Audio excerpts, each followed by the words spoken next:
Ilang araw lamang, matapos umpisahan ng Amerika at Israel, ang pag-atake sa Iran, kung saan hindi makakaila, na nakikita agad kung gaano ka-advance at katalino, ang Amerika at Israel, sa pag-execute ng mga di mapipigilang military attack, na masasabi nating halos walang nagawa, ang napakalakas na air defense ng Iran.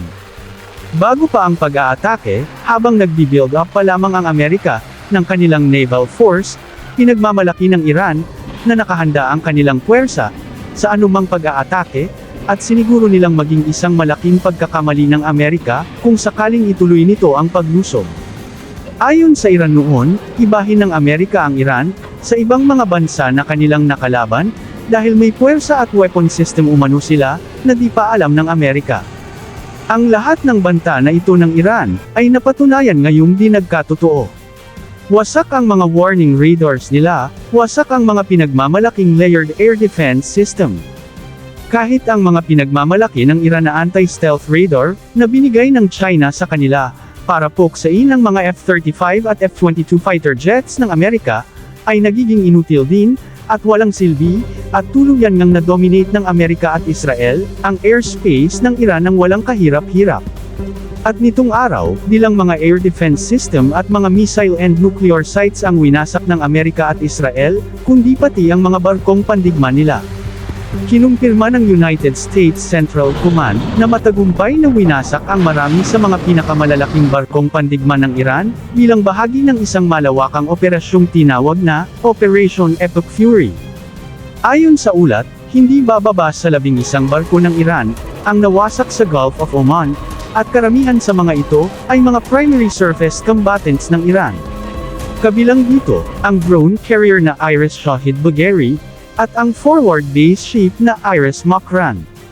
Ang dalawang ito, ang itinuturing na pinakamalalaking barko, sa buong Iranian Naval Fleet. Ang Shahid Bagheri, ay itinuturing na unang ganap na drone carrier ng Iran, kaya naging simbolo ito, ng pagpapalawak ng kakayahan ng Iran, na mag-project ng power malayo sa kanilang baybayin. Ang pagwasak nito, ay malaking dagok sa strategic naval capability ng Iran, lalo na sa paggamit ng drones para sa intelligence, surveillance, at aerial attack sa malalayong lugar. Ang Iris Makran, ay kilala bilang isang converted oil tanker, na ginawang mobile sea base, may kakayahang magdala ng mga helicopter, drones, at maging fast attack crafts, para sa long-range operations ng Iran sa labas ng Persian Gulf.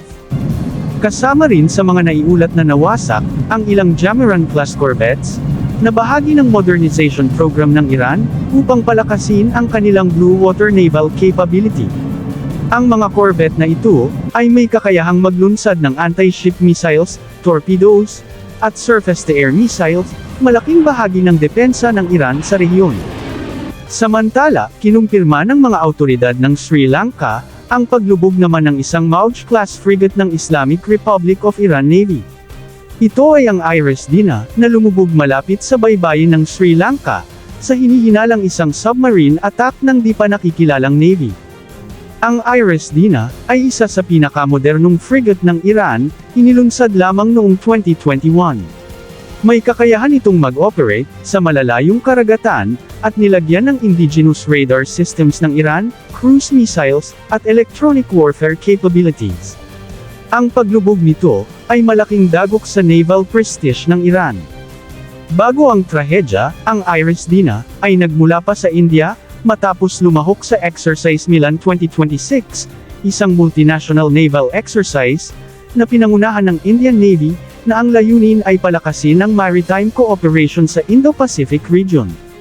Kabilang sa mga lumahok ay ang Philippine Navy vessel na BRP Miguel Malvar.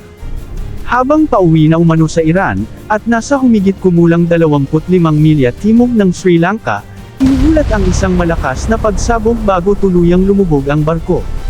May mga haka-hakang nagsasabi, na tila hinintay lamang umano ng Estados Unidos, na matapos ang International Maritime Exercise bago isinagawa ang operasyon, ngunit wala pang opisyal na kumpirmasyon mula sa alinmang panig. Sa mas malawak na konteksto, sinasabing prioridad ngayon ng US military, ang pahinain ng parehong Islamic Republic of Iran Navy at ang naval arm ng Islamic Revolutionary Guard Corps. Ang Iran Navy ay kilala sa paggamit ng swarm tactics gamit ang maliliit ngunit mabilis na attack boats, naval mines, at anti-ship missile sa makikitid na daluyan ng tubig tulad ng Strait of Hormuz. Nag-warning ang Iran nitong nakaraan na sarado na ang Strait of Hormuz, at anumang barko na pilit na dadaan dito ay kanilang pasasabugan. Ngunit ngayon ay kinumpirma ng Amerika na halos wasak na ang Navy ng Iran. Ang Persian Gulf, Strait of Hormuz, at Gulf of Oman ay itinuturing na isa sa pinakamahalagang choke point sa pandaigdigang kalakalan ng langis. Tinatayang halos 20% ng global oil supply ang dumadaan sa Strait of Hormuz. Anumang destabilization sa rehiyong ito ay maaaring magdulot ng pagtaas ng presyo ng langis at malawakang epekto sa pandaigdigang ekonomiya.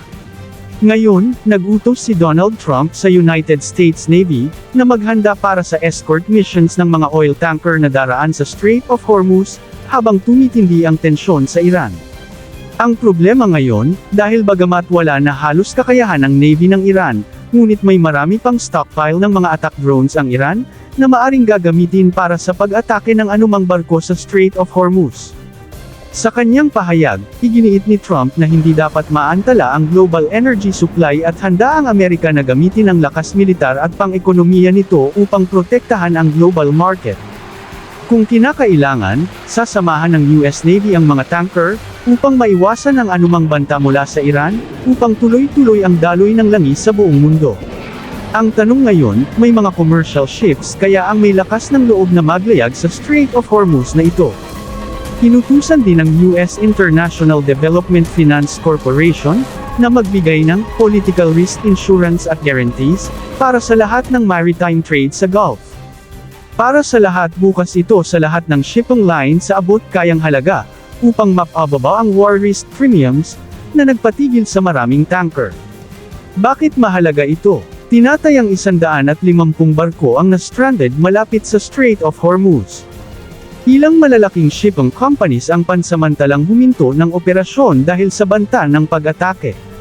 Sa pamamagitan ng kombinasyon ng proteksyong militar at suportang pinansyal, target ng administrasyon na muling buksan ang ruta at pababain ang presyo ng gasolina sa buong mundo. Nagpahiwatig din si Trump na may mas marami pang hakbang na susunod kaugnay ng mas pinalakas na presensya ng US sa karagatan. Ayon kay Trump, sisiguraduhin nilang mawawala ang missile manufacturing capability ng Iran, ang nuclear weapon capability, ang pinagmamalaki nilang Navy, at nais ng Amerika na pipili ang mga Iranian ng bagong mamumuno sa kanila na hindi gaya ng dati.